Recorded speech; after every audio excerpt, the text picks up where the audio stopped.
The Samson G-Track Pro is a condenser microphone with some great features that could make it an excellent choice for live streaming, voiceover work, and even podcasting. It's also bigger than my head. Let's take a look.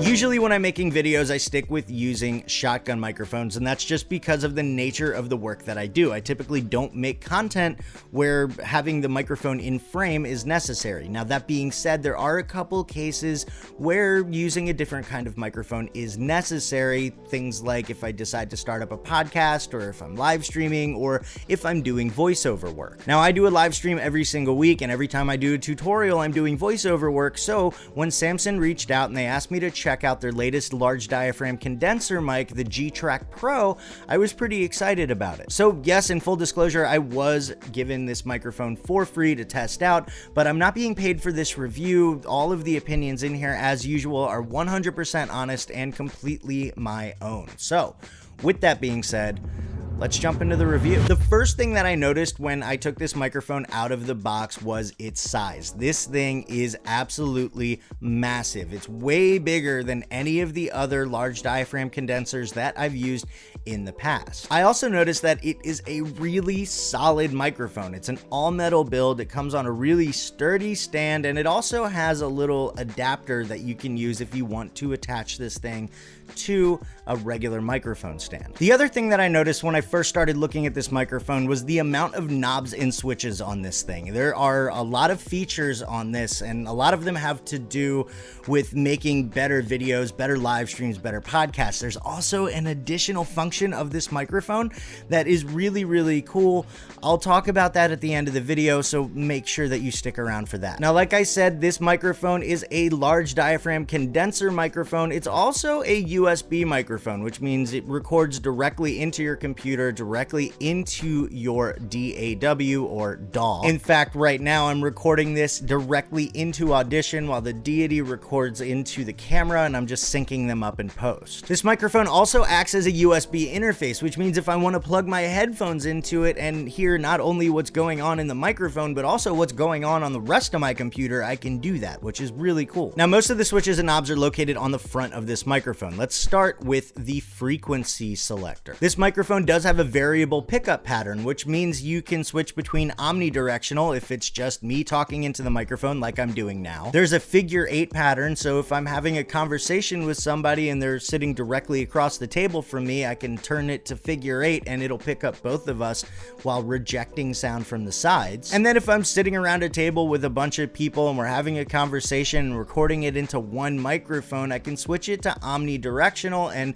the entire microphone will pick up sound from all directions. I really like this feature, actually. It adds to the versatility of the microphone, so you're not just stuck using it one way. This is actually a really cool feature. Next to the frequency selector is an LED light that indicates whether the microphone is on or if there's something wrong. Sometimes it flashes red if there's something wrong, or if the microphone is muted. And then moving over to the right, we also have a switch that says mono and 2-track, and that has to do with this bonus feature that I'm going to be talking about at the end of this video. Below those switches are a mute button, which is pretty self-explanatory. If I want to stop talking and I don't want the mic to pick up anything, I can hit that mute button and everything will be good to go.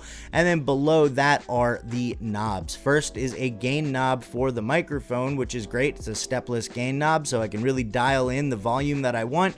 Below that is an instrument gain knob, which again has to do with that extra little feature.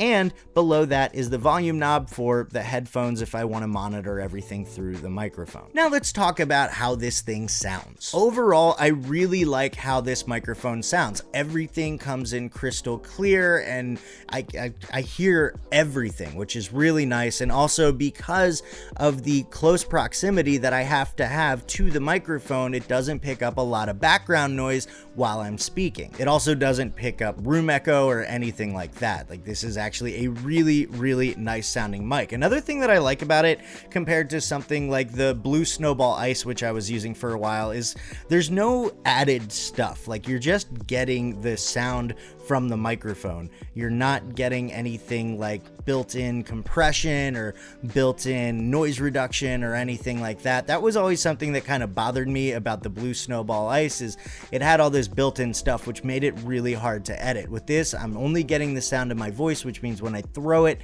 into an editor and I start editing the sound, I can actually tweak it the way that I want, and I can really get the sound that I'm going for. Now, currently what you're hearing is the unedited sound from the microphone. It's just my voice and all of that stuff. There's no post-processing whatsoever. And I really like the way that it sounds, but I wanted to know what you guys thought about it. So I actually tested this microphone in my last live stream, and I did put some compression on it and stuff like that, but I asked you guys what you thought about the microphone, and here's what happened. So real quick, everybody give me a thumbs up if you like the way it sounds, a thumbs down if you don't.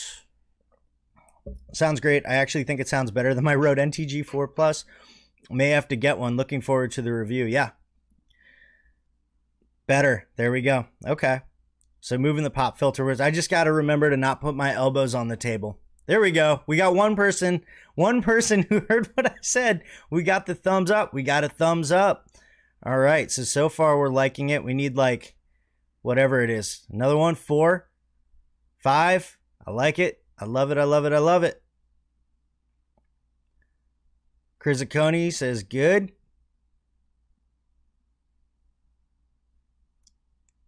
Thanks, dude. That's going in the video. I'm gonna have to blur that out. Now, if you're going to check this thing out for yourself, there's a couple things that you should be aware of. First of all, because of its size, it's a larger diameter, it's more sensitive to things like plosives and similants and stuff like that. So all